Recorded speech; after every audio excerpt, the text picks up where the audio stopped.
Sage Purple Blackwell.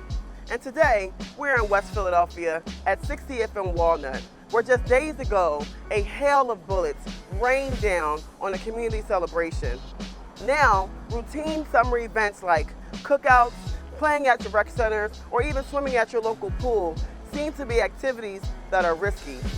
Today, we're talking to Terrance, the founder of No Gun Zone, a popular social media site that tracks violence and gun violence in the city of Philadelphia to the minute. So we're talking to T from No Gun Zone, and it's been a deadly weekend for the 4th of July, as we all know. What are you hearing about some of the shootings, And back of us, there was 80 shots fired on this block.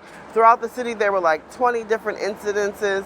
What are you hearing about the 4th of July? I mean, people in our community, they're tired, not just on 4th of July, but on every single day that they have to encounter these same atrocities over and over. So the community is definitely tired. There are people on the ground that's doing their due diligence on a daily basis, to stop these type of incidents from happening. So if one word that I can, describe 4th of July weekend, tired. Tired. Yeah, that is a strong sentiment throughout the city of Philadelphia. Now, recently, City Council and the mayor just came to an agreement where they're putting $155 million new dollars into gun violence prevention. And there are programs that are supposed to be getting funded by this, $55 million, $155 million.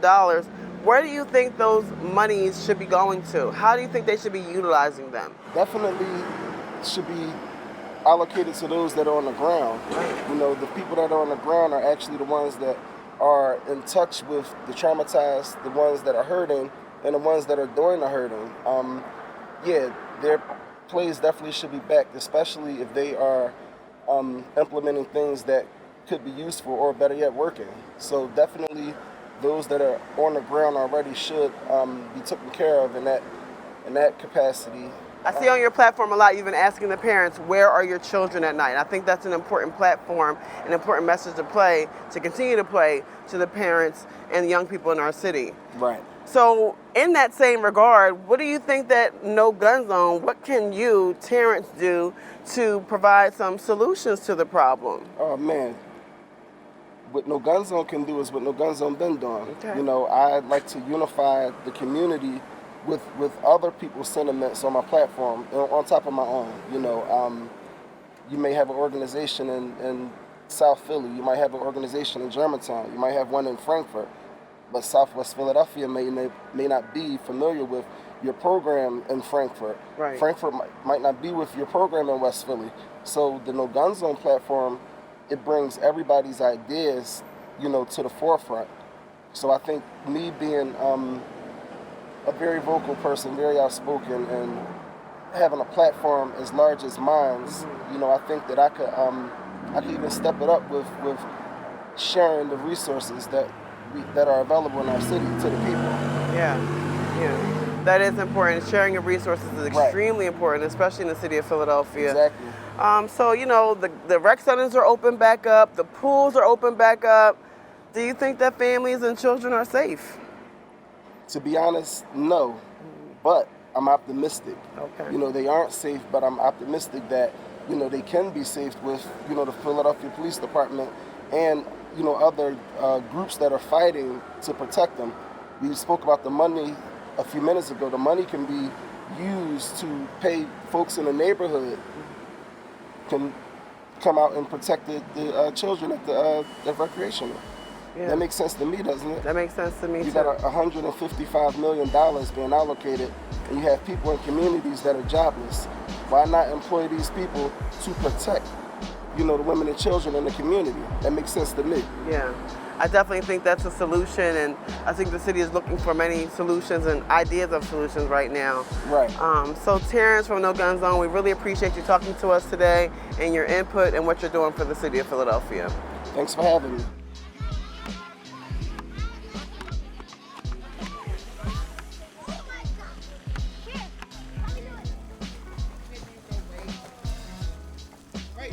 We're here at Finnegan Park and Rec, and we're talking to Brother Rodney, Thank you so much for talking to us today. No problem. Now, with the rash of gun violence, especially after the 4th of July, you know, all the craziness, are you feeling safe at the rec center? Do you feel like the pools are a safe place to come to? Yes, it is. I feel as though it's safe and a good environment,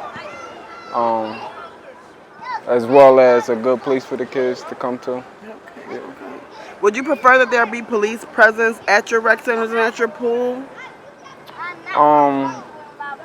I personally had to say not during the day, but probably more so at night or when the sun goes down to make sure they get home safely. Yeah. We're here with the Simmons family. Now, with of course the constant rash of gun violence throughout the city, young ladies, does it prevent you or does it make you think twice about coming to the pool? Not in this specific area, but if we like visit like the other areas and they don't look as welcoming, it's like it does worry me. It worries you. How about you? Everybody here is very welcoming, and you don't really need to feel that you're not safe here because everybody's really nice here. They're really polite, and yeah. Thank you. Yeah, Mom, with the recent rash of gun violence, do you ever have to think twice about coming to the pool? I mean, like Jamie said, not here in particular. This neighborhood, you know, is small. It's a close-knit. There's a real good family atmosphere, and we love it here. Of course, there's a lot of violence in the area, but in this neighborhood, there's a strong sense of community, and that's what we're here for. So we feel great here. We're here at Finnegan Rec and Pool, and we're talking to Mr. Greg. And you know, there's been a recent rash of gun violence and violence after the 4th of July weekend, which has us very concerned, but specifically at our recs and pools. Do you feel like it's a safe environment, or are parents second guessing coming to the recs? Well, I know in certain areas it's not the same. Some areas are harder than others. I think if we had more parental involvement, that will kind of limit the interactions that the young folks have with each other.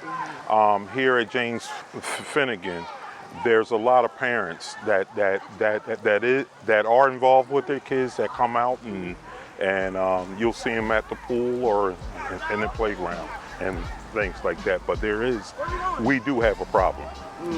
Do you feel like the answer is maybe more police presence or not? No, because if we keep leaning on the police, we're the parents. See, I believe that's and I was a rec kid, so it wasn't the same back then. Like, we had other parents looking out for all the kids, and now the answer can't always be the police department. Sometimes it have to be us.